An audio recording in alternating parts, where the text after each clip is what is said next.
Told my husband I'll never drive with him in the car because he constantly criticizes my driving. Now he's upset and I'm wondering if I overreacted. I am 30F and don't have a driver's license. I grew up in a country where owning a car is not all that common. Moved to the US 5 years ago. Was a student for the first 2 years, so couldn't afford driving lessons and didn't have time to learn as well. Then I got married. My husband has been driving since his teen years. He grew up in the same country as I did. My husband moved here about 10 years ago. He has taught all his friends driving. He has taught friends of friends driving. He forced me to learn to drive.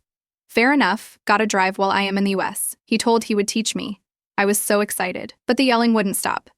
Every time I tried to get behind the wheel, we would end up coming home with me crying. This was 3 years ago. It was so bad that at this point I am traumatized to drive. I enrolled myself in a driving school 2 years ago, 10 res worth of driving lessons. Costed about $600. I did well and the trainer said I am good and just need to practice. But whom would I practice with?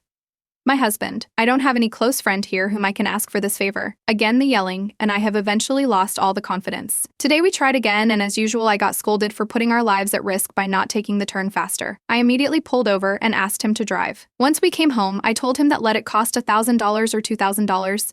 I will go to the driving school and practice with them and get my license. And I shall never drive again with my husband in the car.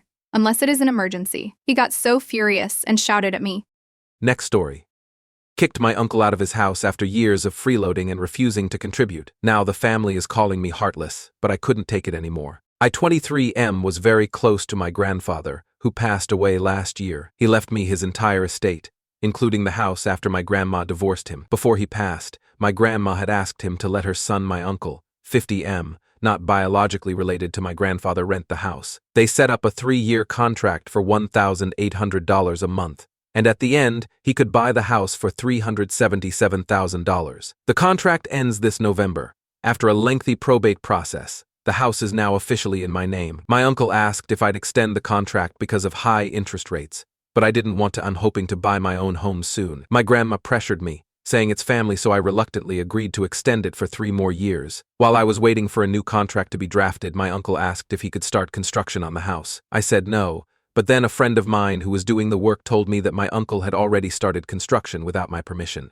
I went to check it out, and sure enough, major work had been done without permits. I confronted him, and he denied it until I showed him photos. He claimed it was his house, and that he could do what he wanted. Later, during a family holiday, my uncle and his girlfriend ambushed me, proposing a 5-year contract with lenient rent terms, no restrictions on construction, and permission to sublet.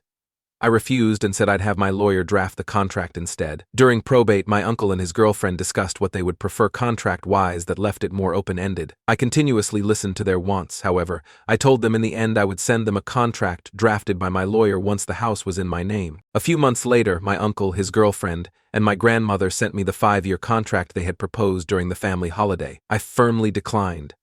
My grandmother then called and berated me for not signing, claiming that if it weren't for her, I wouldn't have inherited anything from my grandpa. At that point, I lost my temper and said, "You have to be kidding me," she responded. "Your grandpa would be disappointed in you for using that language with me," I replied. "Don't use my grandpa against me," and hung up. Since then, my grandma and uncle have cut me off. I had my lawyer draft a new contract, 3 years, no subletting, and a clause requiring my approval for construction. The rest of the original contract from my grandpa is the same. Now my uncle is saying he can only qualify for $350,000 instead of the $377,000 he owes. And my family is pressuring me to accept the lower offer, accusing me of forcing him out. Next story. Not doing a normal baby shower and opting for something unique has upset some friends and family, but I wanted to do it my way. Now they're calling me selfish. Am I really in the wrong? I'm 25F, am pregnant with twins identical, and this weekend is my baby shower's %X reveal. Since before I was pregnant, I always said I wanted both things to happen on the same day because I didn't want to be gifted gender-specific things. I didn't want people to give me just blue clothes and trucks and building blocks if I had boys, or give me only pink clothes and things with tiaras and tutas and dolls if I had girls. Doing both things the same day forces people to buy me gender-neutral things and forces them to go through with it. Although if someone brings something gender-related and I end up having the opposite, I have no problem letting my kids play with those toys or put them in those outfits. The theme for the party is teddy bears, so everything is white.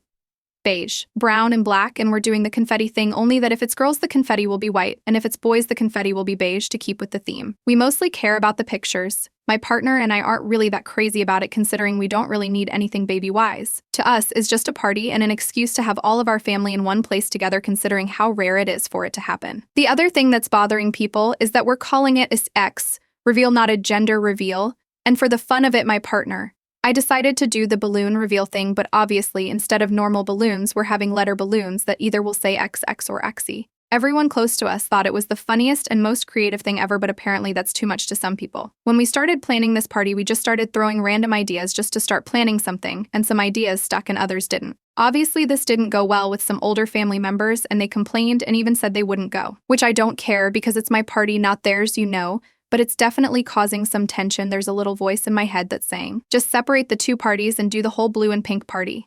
For context, we had a big Skype meeting with everyone to discuss the timing of the party and finishing up last touches, and well, drama started, LOL.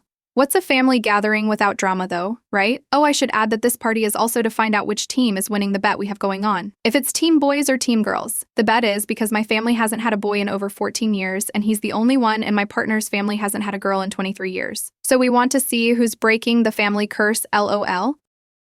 Next story. My estranged daughter reached out after 17 years to introduce me to my granddaughter. I told her I don't care about either of them and asked her to never contact me again. Am I the asshole? I am not sure if am I an AH. Going to provide some background. I am in my 60s now. I was married to my ex-wife, and we had a daughter. Our marriage was going through its ups and downs, but I was really close with our daughter. But as our marriage was going through its difficulties, I made a huge mistake I still regret to this day. I started having an affair with my coworker. She was in a violent, physically abusive relationship at home. We became friends at work, and things just escalated from there. She got an out from me. She got the support she needed to file for divorce from her husband, who is currently in jail now. The affair went nowhere, and we called it off shortly after.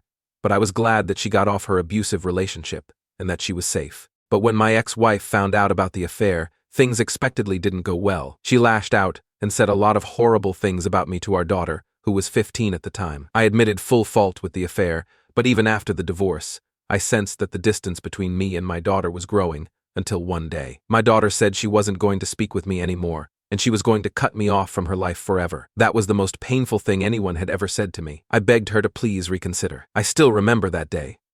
But time passed on. My daughter kept her word, and after trying to connect with her for the first year, I gave up. I found out from one of my mutual friends that my ex-wife married a great guy. I was happy because I was hoping that would remove the hatred from my ex-wife, and my ex-wife would advise our daughter to at least rekindle a relationship with me. But that never happened. I moved states a year later. I am at peace now, but still have some aching sadness. I have retired.